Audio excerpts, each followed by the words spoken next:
السلام علیکم ورحمۃ اللہ وبرکاتہ۔ محترم ناظرین، آپ دیکھ رہے ہیں یوٹیوب چینل انٹلیکچوئل آفیشیل۔ محترم ناظرین، جیسا کہ آپ کو معلوم ہے کہ جس دن سے تحریک لبیک یا رسول اللہ صلی اللہ علیہ وسلم جیسی اسلام محافظ تحریک میدان میں آ چکا ہے، تو روز اول سے وہ اسلام کے اقدار پر پھیرا دے رہا ہے۔ خواہ وہ ناموس رسالت ہو، خواہ وہ ختم نبوت ہو، خواہ وہ جو بھی میدان ہو، اسلام کے دشمنوں کے سامنے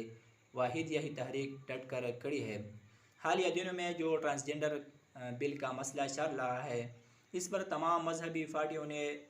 بیانیہ دے چکے ہیں، لیکن ان میں سب سے جو مضبوط رد عمل تھا وہ پاکستان تحریک لبیک کا تھا، اور اس پر سعد حسین رضوی صاحب نے جو دو ٹوک بیان دیا تھا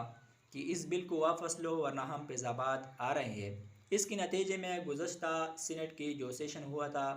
اس سیشن میں پاکستان تحریک انصاف کے ایک سینیٹر نے تقریر کرتے ہوئے کہا کہ جب یہ بل پاس ہو رہا تھا تو میں اسمبلی میں موجود تھا، مگر مجھے یہ معلوم نہیں تھا کہ اس میں کیا کہا گیا ہے،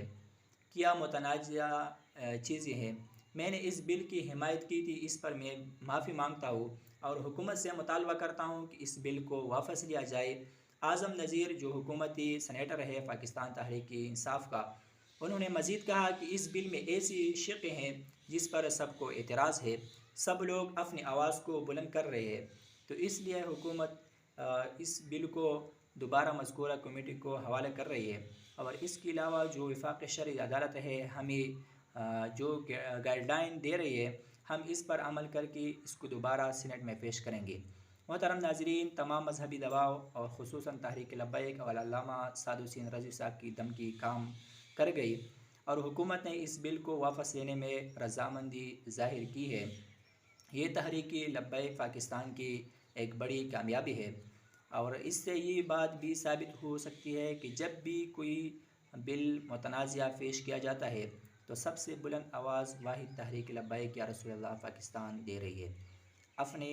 رائے کا ضرور اظہار کیجیے۔ اگر آپ کو یہ ویڈیو اچھی لگی تو چینل کو سبسکرائب کریں اور مزید اس ویڈیو کو اپنے دوستوں کے ساتھ شیئر کریں۔